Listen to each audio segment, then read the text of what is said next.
We have this as a sure and steadfast anchor of the soul, a hope that enters into the inner place behind the curtain. Hebrews 6:19. Hello everyone, I am Stephen Dilworth and I'm going to be the speaker for this junior high camp.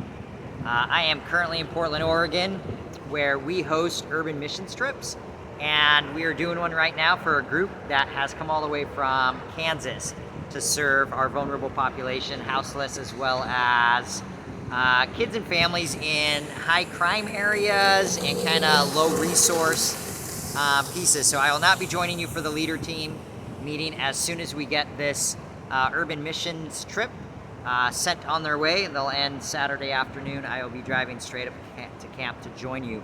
But I wanted to give everybody a little piece of what we're going to be talking about. And again, we're going to be anchored in that Hebrews 6:19 verse about this sure and steadfast hope that we're anchored to. And so playing with that anchor theme, we're going to go 3 messages all about different types of anchors. I'm a rock climber, so message 1 is going to be about that climbing anchor and the question of what are we attached to?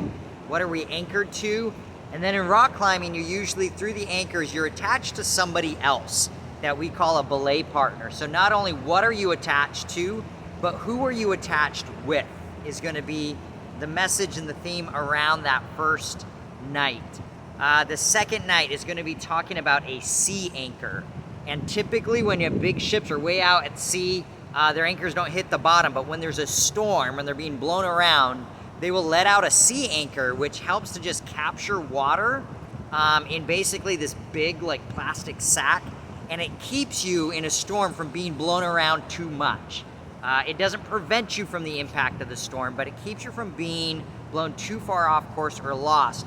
And when you're in that storm, they typically point the nose of the boat into the fiercest part of the storm, and then they also pick something in the distance, a destination, right? They fix their eyes upon something to ensure that they don't lose their way. When the storm's over, they have this clear destination. They have a focal point. So the real question is, what are we fixing our eyes on when we're in the midst of the storm, when we have our sea anchor, our storm anchor set out?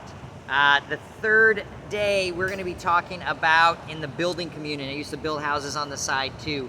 And they use anchor bolts to attach your house to your foundation, right? So a lot of junior high kids, maybe they have a foundation that wasn't even built by them. It's their parents' foundation. It's their church's foundation.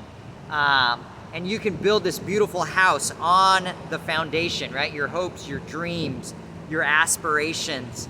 But are you actually installing these anchor bolts to attach your house or whatever it is you're building to your foundation? And with the junior high group, really pressing into the question of, do you have a foundation that is your own, or are you relying upon maybe your family's history, your heritage, your church's foundation, your parents' foundation? What would it like to have your very own foundation? And again, attaching your hopes and your dreams through an anchor bolt, what you're building to that firm foundation. It doesn't do you any good if you build this really sweet house on a foundation and the storm hits and it blows you off and just sweeps you off in a tornado or whatever. So that's the message, that's the content. You can be thinking about that. Again, as soon as I'm done with this urban missions trip, I will be joining you all up there at the Dunes Bible Camp in Long Beach, Washington. So looking forward to meeting you all and seeing you when we connect